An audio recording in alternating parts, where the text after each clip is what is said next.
The rain on Oakhaven didn't wash the mining colony clean. It just made the grime slicker.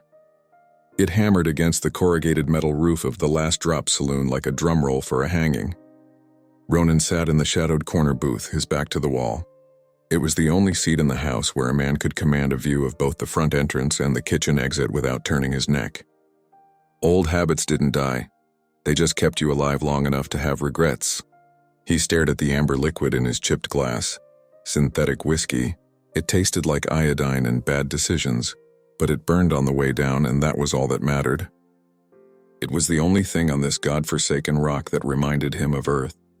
Ronin was a mountain of a man, carved out of granite and scar tissue. He was in his late 40s, perhaps 50, but the years had been hard ones. His hair was iron gray, cut high and tight in a style that had gone out of fashion 3 wars ago. He wore a heavy canvas duster coat, the color of dried mud, stained with engine grease and the red dust of the mines. The leather collar was stiff and thick. It was armor. Just like the silence he wrapped around himself. The bar was quiet, mid-shift. The only other patrons were a few Vaxian miners, tall, spindly aliens with skin like wet clay, huddled by the heater. Ronin ignored them. He ignored the damp cold seeping through the floorboards. He was waiting for the shift whistle, waiting to go back to the haulers, waiting for the day to end. Then the door pushed open. It wasn't a slam. It was a desperate, breathless shove. She stumbled in, and the air in the room seemed to change. She wasn't a miner, she wasn't a local. She was Vaxian, but high-caste. Her skin was a pale, luminescent blue, distinct from the muddy tones of the workers. Her hair was a striking, cascading mane of pure white, plastered to her skull by the rain. She wore a dress of silver fabric that must have cost more than Ronin made in a year, but it was torn at the shoulder, the hem stained with muck. She was beautiful, but right now she was hunted. Her violet eyes scanned the room, wild with terror. She saw the miners, but she didn't move toward them. They were weak prey. She saw Ronin. He hadn't moved. He hadn't flinched. He just watched her over the rim of his glass, his eyes dark and flat like calm water over a deep trench. He looked like a fortress. She didn't run. She moved with a desperate grace, crossing the floorboards to his booth. She didn't crawl under the table. She slid onto the bench seat right next to him, pressing her side against his heavy coat. She was shivering violently. Up close, she smelled of rain and ozone-scented perfume, masked by the metallic tang of fear. "Hide me," she whispered. Her English was flawless, cultured, but edged with panic. "Please, they are right behind me." Ronin didn't look at her. He took a slow, deliberate sip of his whiskey. He felt the heat radiating from her body, the tremors shaking her frame against his own stillness. It reminded him of a refugee he'd once shielded in the ruins of New Mombasa, terrified, exhausted, looking for a wall that wouldn't fall down. "Who?" Ronin asked. His voice was a low rumble, like gravel shifting in a cement mixer. The syndicate regulators." Ronin set his glass down on the wood with a heavy thud. Regulators. The colony's private security. Hired muscle with badges. They weren't lawmen. They were bullies who liked the sound of their own boots hitting the pavement. He felt a familiar tightening in his gut. It wasn't fear. He had burned fear out of his system decades ago in jungles and deserts that didn't have names anymore. This was focus. The cold, hard clarity of a man who suddenly has a mission. He shifted. He didn't push her away. Instead, he unbuttoned his heavy canvas duster. With a movement that was surprisingly gentle for a man of his size, he opened the coat and wrapped the left side of it around her shoulders. It swallowed her. The heavy, grease-stained canvas covered her torn dress, her pale blue skin, her trembling form. He pulled her tight against his side, turning her into a part of his own silhouette. "Keep your head down," Ronin said. It wasn't a suggestion, it was an order. "Look at the table." "Thank you," she breathed, burying her face in the fabric of his shirt. Quiet. He picked up his glass again. 10 seconds later, the door slammed open. This time it cracked against the wall. 3 of them, regulators. They wore the sleek black polymer armor that the corporation issued to its elite dogs. Flashy, intimidating. They carried stun batons on their belts and heavy plasma pistols on their hips. The leader was a human, or what passed for one these days. Young, slicked back hair. A face that had never seen a day of hard labor or a minute of real combat. Let's call him Slick. He walked with a swagger that made Ronin's knuckles itch. The other 2 were Vaxian turncoats holding long rifles. Slick scanned the room. His eyes passed over the Vaxian miners who were practically trying to melt into the wall. Then his eyes landed on the corner booth. He saw the massive human, and he saw the woman tucked under his arm, half hidden by the coat. Slick smirked, a nasty predatory curl of the lip. He walked over, his boots clicking loudly on the wood. The rain blew in behind him. He stopped at Ronin's table. He placed a gloved hand on the surface, leaning in. He smelled of expensive cologne and cheap power. "Well, well," Slick said, "if it isn't the relic." Ronin didn't answer. He studied the reflection in his whiskey. "We're looking for a woman," Slick said, his voice dripping with insincere politeness. "High-value target, blue skin, white hair, runaway property of the High Council." Ronin rotated his glass, the ice clinked. "Haven't seen any property," Ronin said. "Just people. Is that so?" Slick looked at the woman huddled against Ronin. He couldn't see her face, only the top of her white hair and the curve of her body under the coat. "You seem mighty cozy there, old man. Who's the lady?" "Private business," Ronin said. Slick laughed. It was a cold, empty sound. "There is no private business on Oakhaven. The corporation owns the mines, it owns the bar, it owns the air you breathe." Slick leaned closer, his eyes hungry. He reached out a hand toward the woman's shoulder. "Let's have a look at the merchandise," Slick sneered. "I bet she's a pretty thing under all that dirt." Ronin's hand moved. It wasn't a blur. It was just suddenly there. His hand, thick and scarred, clamped over Slick's wrist before he could touch her. The grip was iron. It was the grip of a man who had hauled ammunition crates through mud, who had held lines against overwhelming odds. Slick gasped. He tried to pull back, but he was anchored. "I wouldn't," Ronin said, his voice dropped an octave. It was deathly quiet. "Let go of me," Slick hissed, his other hand drifting toward his plasma pistol. "You're assaulting an officer.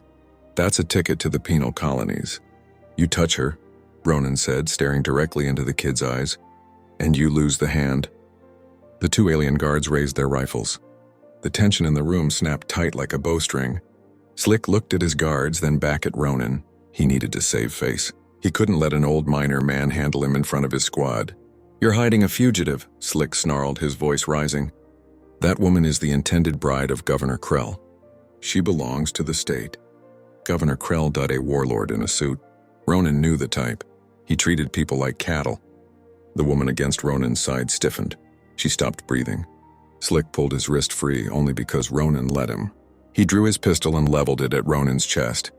"Hand her over," Slick ordered. "Now, or I burn a hole through you and take her anyway." Ronin looked at the gun barrel. It was inches from his chest. He didn't look at the weapon, he looked at the man holding it. He saw the slight tremor in Slick's finger. He saw the sweat beading on his forehead. Ronin took a slow breath. He felt the woman trembling against his ribs. She was terrified. Not just of death, but of what these men would do to her before the end. He tightened his arm around her shoulders, a possessive, heavy weight. "She's not a fugitive," Ronin said, his voice filling the room with a calm, terrifying authority. "She's blue, you're human," Slick spat. "She's obviously the target, move aside." Ronin looked Slick dead in the eye. He didn't blink. "She is my wife," Ronin lied. The silence that followed was absolute. Even the rain seemed to stop listening. Slick blinked. He looked at Ronin, a grizzled, scar-faced human tank. Then he looked at the elegant, delicate alien woman pressed against him.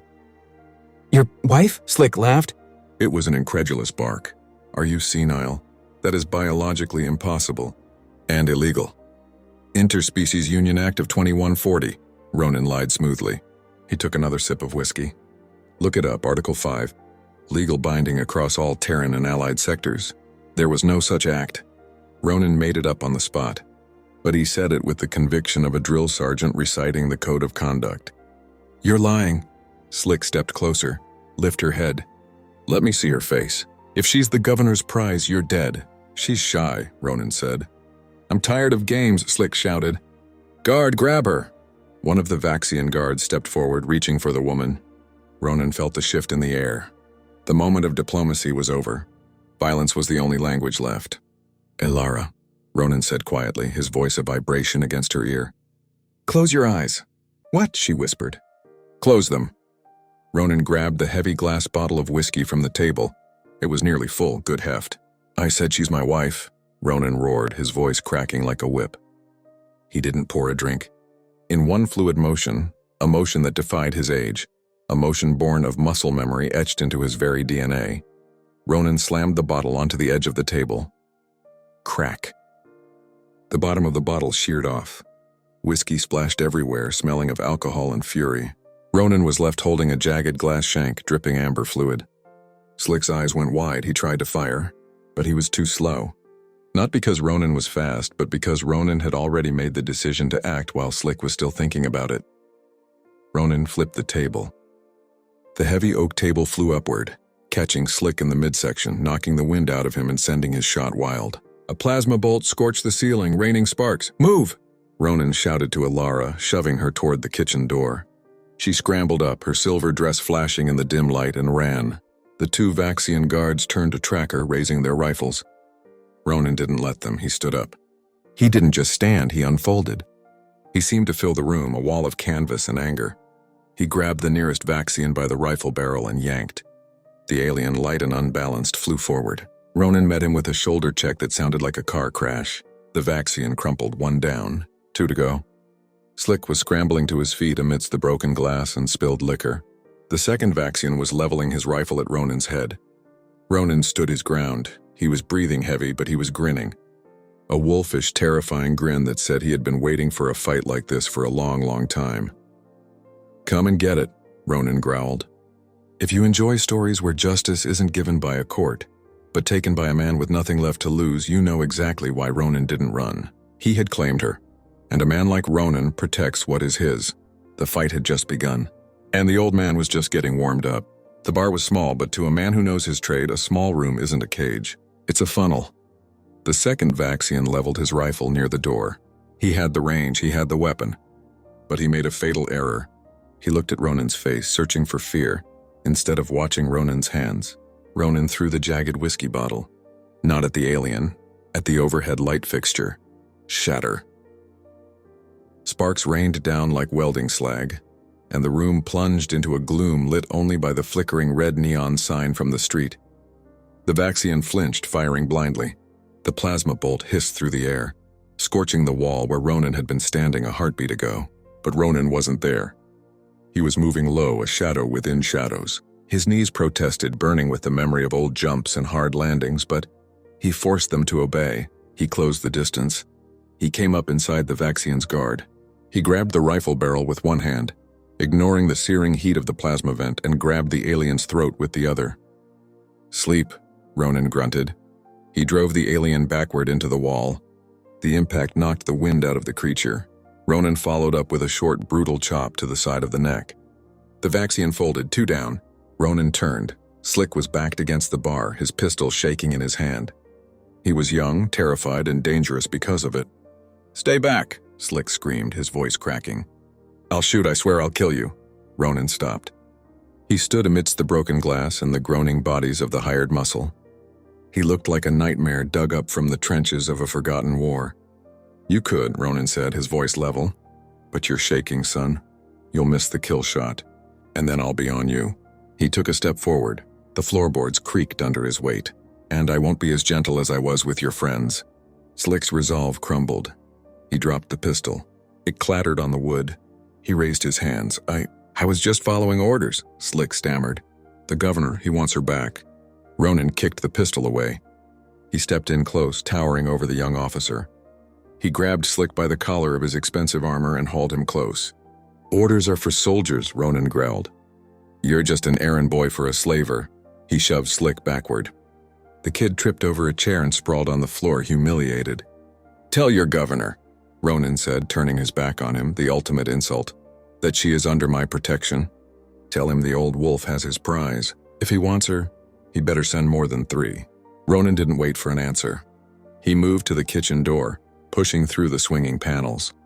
He found Elara huddled behind a stack of crates near the loading dock. She was shivering, clutching his heavy canvas coat around herself like a shield. When she saw him, blood on his hands, but none of it his, she let out a breath she'd been holding for a lifetime. Is it over?" she whispered. Ronin stood over her. He didn't offer a hand, he offered a nod. "The fight is over," he said. "The war just started, let's go." They took Ronin's hauler. It was an ugly machine, a rusted beast of iron and hydraulics used for moving ore. But the engine block was military surplus and the chassis was reinforced steel. They drove out into the rain. leaving the colony lights behind. The road wound up into the mountains, toward the old mining sectors that had been abandoned years ago. For an hour, neither of them spoke. The only sound was the rhythmic thrum of the diesel-electric engine and the slap of wipers against the mud-streaked windshield. Ronin drove with one hand on the wheel. He was running through tactical scenarios. They couldn't stay on Oakhaven. The governor controlled the spaceport, he controlled the comms. They were trapped on a rock with a target on their backs. Why? The voice was rich, cultured, but edged with confusion. Ronin glanced at the passenger seat. Elara had lowered the coat slightly. Her white hair glowed in the dashboard lights. She was looking at him with an intensity that made the cab feel smaller. Why what? Ronin asked. Why did you say that? She asked. That I was your wife? Ronin looked back at the road. The rain was coming down harder now. Men like that don't respect life, Ronin said, shifting gears. They don't respect law, but they respect property. And they fear a man defending what is his, so I became your property. There was a flash of anger in her eyes. Good, she had fire. No, Ronin said softly. You became my line in the sand. A husband fights differently than a stranger, Elara. They know that. It bought us the hesitation we needed. She fell silent. She pulled the coat tighter. It smelled of him, grease, tobacco, and old leather. I had a wife once, Ronin said. The words came out before he could stop them. He hadn't spoken about Maria in 15 years. Elara looked at him. Where is she? Gone, Ronin said. His voice was flat, closing the door on that pain. During the insurrection, I was deployed. I couldn't get back in time. I couldn't hold the line for her. He gripped the steering wheel until his knuckles turned white. I don't make the same mistake twice, he said. You asked for sanctuary, you got it. If you've ever had to listen to a man who carries his failures like a loaded ruck, you know why Ronin was driving into the dark. He wasn't just saving her. He was saving himself. Where are we going? Elara asked after a while. Old comms relay, Ronin said, up on the ridge. It's decommissioned, but if I can hotwire the transmitter, I can send a signal. Not to the corporation, to the fleet. The Terran Fleet? Elara asked. They patrol this sector? Emergency channel, Ronin said. Only veterans know the frequency. Will they help? A human and a fugitive alien? Ronin looked at her. Marines don't leave people behind. Doesn't matter if you're human or blue. If you're with me, you're under the flag. The relay station was a skeleton of steel against the storm clouds. They parked the hauler at the base and hiked the last 100 yards. The wind up here was vicious, tearing at Elara's silver dress. Ronin shielded her with his body, breaking the wind. They reached the control shack. Ronin kicked the rusted door open. Inside, it smelled of dust and dead electronics. Ronin pulled a flare from his belt and cracked it. The red light washed over the room. Find the breaker box, Ronin ordered. He went to the console. He pulled out his knife and started prying open the panel. He needed to bypass the security lockout. Elara found the breakers. Here, flip the main switch, the red one. She pulled it with both hands. Thump, thump, thump. Generators deep underground groaned to life. Lights flickered on, the console hummed. Ronin worked fast. He stripped wires, twisted them together. His hands moved with the precision of a surgeon. This is Sergeant Major Ronin, service number 49 Alpha, he spoke into the microphone. Broadcasting on emergency band, requesting immediate extraction at coordinates 3 to 5 north. I have a high-value individual under threat. Hostiles inbound, priority Alpha. Static. He repeated the message, static. Copy 49 Alpha, this is Patrol Cruiser Aegis. We hear you, Sergeant Major. What is your status? Position compromised, Ronin said. Local governor's hit squad is on our tail. ETA 20 minutes, Sergeant Major. Hold the line. 20 minutes, Ronin muttered. He looked out the shattered window. Down the mountain road, he saw lights. Not the soft glow of mining haulers, the harsh blue-white beams of assault skiffs. We have company, Ronin said. He turned to Elara. Get behind the console. Stay low. Are you leaving? She asked, panic rising in her voice. She grabbed his arm, her fingers were strong. Ronin checked the charge on the plasma pistol he had taken from Slick. Half charge, enough for a fight, not a war. No, Ronin said. He looked at her hand on his arm, then up to her eyes. I'm not leaving, I'm buying us 20 minutes. They will kill you, she said. They'll try, Ronin corrected. He walked to the door. He stood in the frame, a silhouette against the storm. The wind whipped his duster coat around his legs. They came in low, engines screaming. 2 skiffs landed on the plateau. 12 men poured out, heavy armor, military-grade rifles. These weren't barroom brawlers. These were the governor's personal liquidation squad. They fanned out, taking cover behind rocks and debris. A loudspeaker crackled. "Ronin! Send out the woman, you have nowhere to go." Ronin stood in the open, using the hauler as partial cover. The rain plastered his hair to his skull. He looked like a statue from a forgotten age. "Come and get her," he shouted back. The firefight started instantly. Plasma bolts chewed up the ground around him. Ronin fired back. He didn't spray and pray. He fired single controlled shots, crack. One man went down, crack. A suppressor on the flank was silenced. He moved constantly. He was slow, yes, but he knew angles. He knew that a man shoots where he looks, so he never stayed where he had been seen. But there were too many of them. A bolt caught him in the shoulder. It spun him around, slamming him against the rusted wheel of the hauler.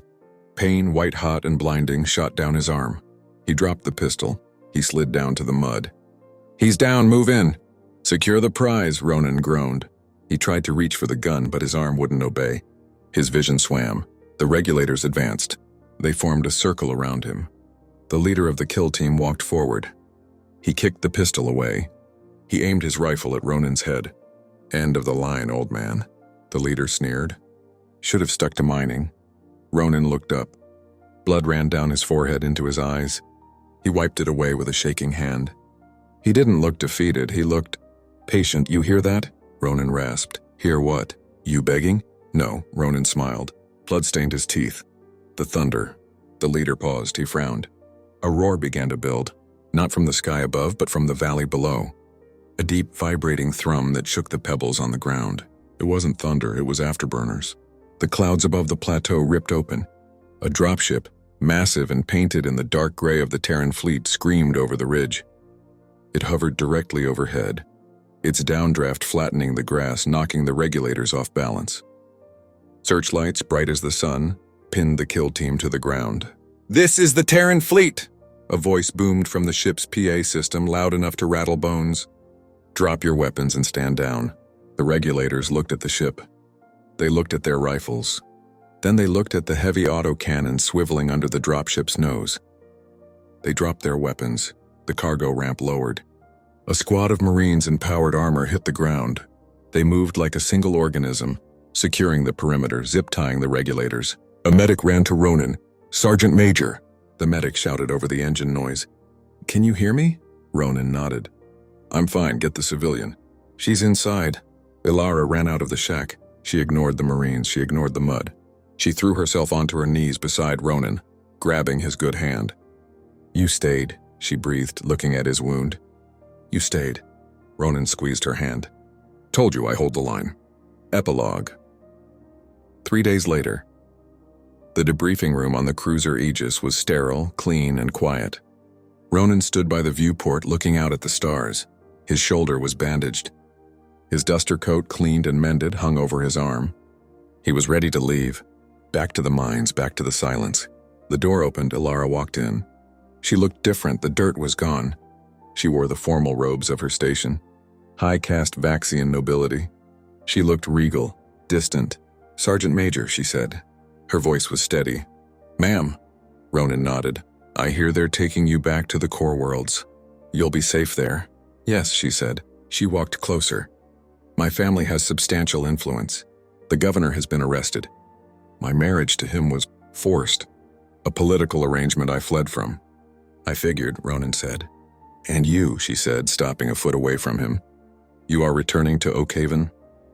"It's where the work is," Ronin shrugged. "No," Elara said. Ronin looked at her. "I have reviewing the logs," she said. "You claimed I was your wife." Ronin rubbed the back of his neck. "Tactical deception, ma'am. I apologize if it offended your honor." "It didn't," she said softly. "It saved my life." She reached out and touched the sleeve of his coat. "I cannot go back to the core worlds alone," she said. "I am surrounded by vipers and politicians. I need someone who does not care about politics. Someone who draws lines in the sand." She looked up at him, her violet eyes locking onto his. "I need a personal guardian. A bodyguard of the blood. I'm too old for high society, Elara," Ronin grunted. "I don't need you for society," she said. "I need you for when the doors close. I need the mountain." She stepped closer, invading his personal space. The dynamic had shifted. She wasn't the frightened refugee anymore. She was a woman making a choice. The pay is substantial, she added. I don't care about money. I know, she smiled. It was a genuine, warm smile. That is why it must be you. They're coming for the supply lines, Ronin whispered, his voice a low, gravelly hum against the cold stone. Elara huddled closer, the thin blanket doing little to ward off the biting wind. They'll hit the northern pass at dawn. They think we're scattered, broken, he